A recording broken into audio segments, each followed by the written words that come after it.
And welcome back to train your brain now. This is Aishwarya और आज हम बात करने वाले हैं जीके एंड करंट अफेयर्स के अंदर व्हाट आर पी नोट्स।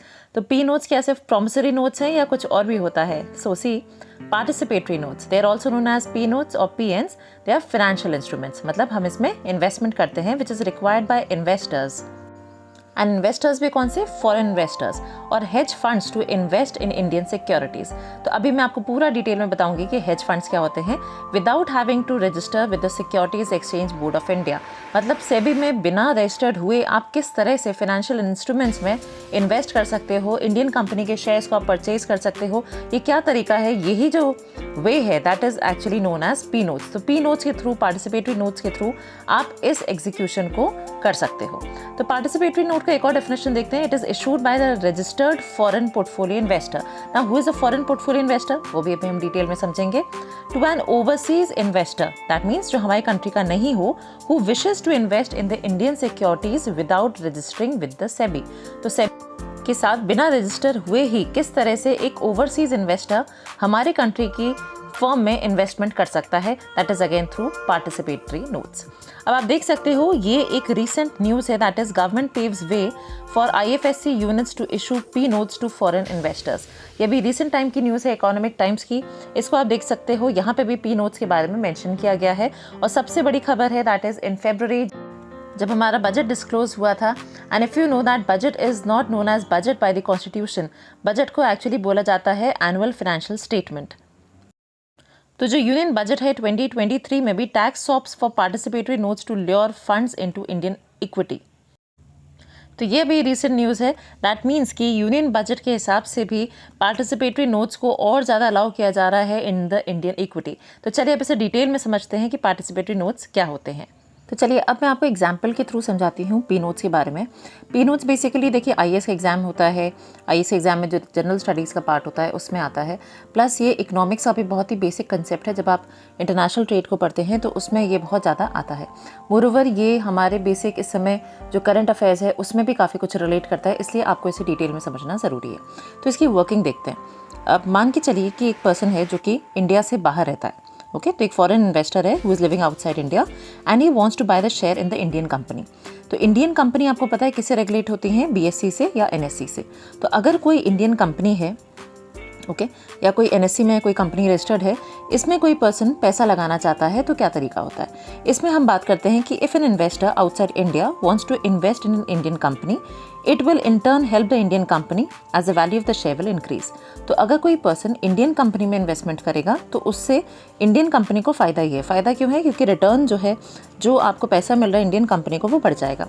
अब कैसे मालूम पड़े कि जो भी पर्सन इंडियन कंपनी में पैसा लगा रहा है वो सही तरह से उस पैसे को उसने कमाया है या नहीं?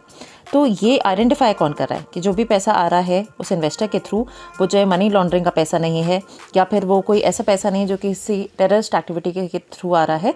तो ये काम कौन करता है? ये सेबी करती है। तो सेबी का फुल फॉर्म आपको पता ही है, सेबी का फुल फॉर्म है securities exchange board of India. मैं यहाँ पे मेंशन भी कर देती हूँ, securities exchange board of India.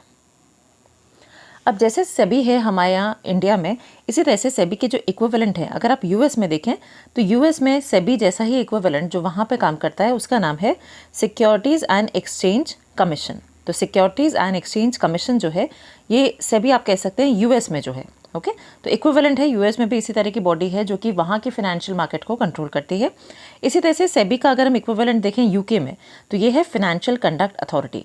तो ये बहुत ही बेसिक चीज़ें हैं, ये आपको दोनों ही पता होनी चाहिए कि सिक्योरिटीज़ एंड एक्सचेंज कमीशन जो कि यूएस में है और फाइनेंशियल कंडक्ट अथॉरिटी जो कि एफसीए अगर हम सेबी की बात करें यूके में। अच्छा, अब हम आगे बात करते हैं कि अगर हम इसकी इन्वेस्टमेंट की बात करें, जो मैंने आपको इनिशियली बताया कि अगर कोई इन्वेस्टर है और वो किसी इंडियन कंपनी में इन्वेस्टमेंट करना चाहता है, चाहे बीएसई के अंडर कोई लिस्टेड कंपनी है या एनएससी में लिस्टेड कंपनी है, तो ये 3 तरह के इन्वेस्टमेंट सोच सकते हैं। या तो एफडीआई होगा, या वो एफपीआई होगा, या एफआईआई होगा। तो ये तीनों में से हो सकता है आपको एफडीआई के बारे में थोड़ा सा पता हो। तो एफडीआई क्या है? That is foreign direct investment.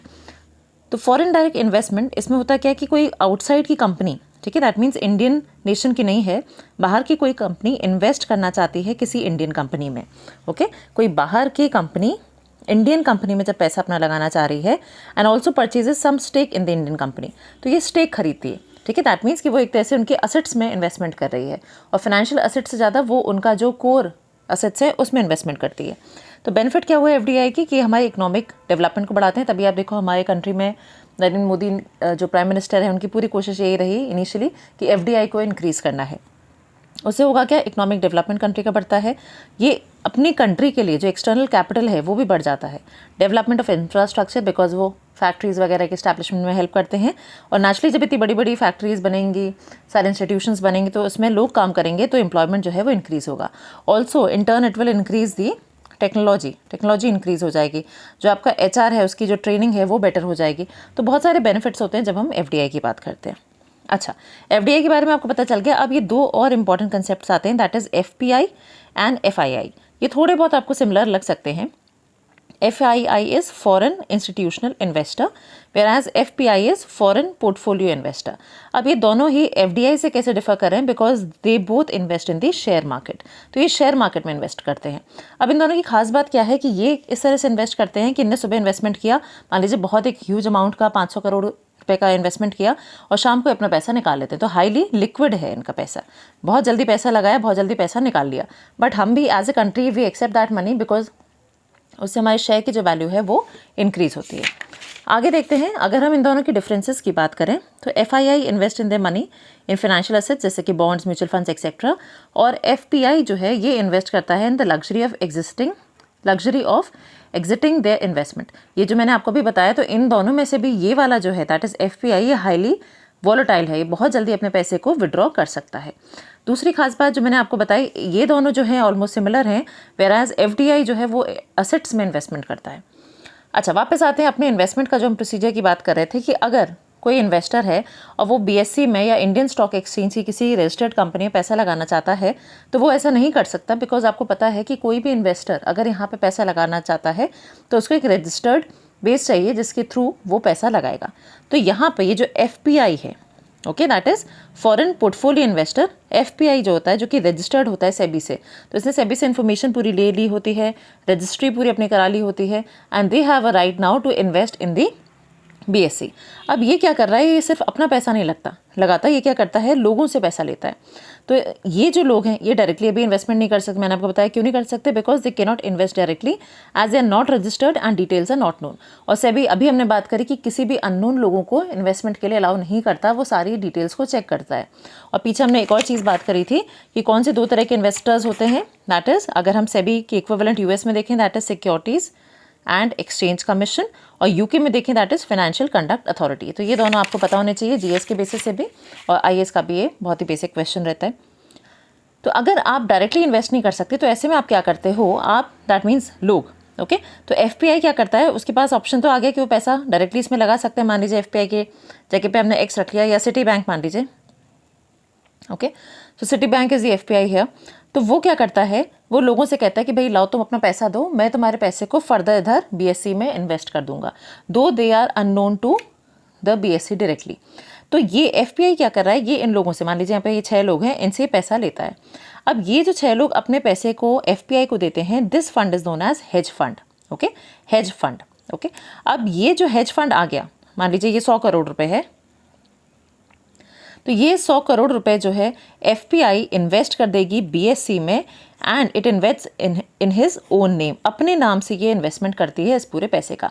But SEBI ने ये कह रखा है कि अगर कोई एफपीआई बीएससी में या एनएसई में इंडिया के किसी भी स्टॉक एक्सचेंज पे अपने पैसे को लगाते हैं, then they need to have the full detail of all the fund raisers, जहाँ से भी उसने फंड रेज किया है, जिन लोगों ने उसके पास ये हेज फंड प्रोवाइड करा है, उसके बारे में सारी उसके पास डिटेल होनी चाहिए। मोरोवर ये किस तरह से पैसे लेके आ रहा है, इसकी पूरी डिटेल जो होती है वो सेबी के पास होती है। तो हेज फंड क्या हो गया, it is the total of the funds received from the investor. अब याद करो, हमने इनिशियली बात करी थी कि हम यहाँ पे बात कर रहे थे पी इन्वेस्टमेंट्स की, ओके। तो जो पी नोट्स होते हैं, thus the FPI issues P notes to the ABCDENF, that means कि जो भी आपके इन्वेस्टर्स हैं जो पैसा अपना दे रहे हैं in the form of hedge fund to the FPI, ये सारा पैसा जो होता है पी नोट कहलाता है। अब यहाँ पे हमने एक खास वर्ड की बात करी, दैट इज हेज फंड, इसको भी देख लेते हैं। हेज फंड क्या है, it is the pooled investment. Pooled investment क्यों है, क्योंकि आप देखो यहाँ पे बहुत सारे लोगों ने मिलकर अपना पैसा लगाया, ओके। ये हमने अभी यहाँ पे बात भी करी, इतने सारे लोगों ने पैसा लगाया। So hedge funds is the pooled investment fund that trades in relatively liquid assets and is able to make extensive use of more complex trading। तो ये खुद से ट्रेडिंग ना करके ये किसी और को अपना पैसा दे रहे हैं और ये फर्दर इस पैसे को BSEN में इन्वेस्ट करके जो भी डिटेल्स हैं उनके हिसाब से इनको रिटर्न्स प्रोवाइड करते हैं। So that's all for today. Thank you so much for watching the channel.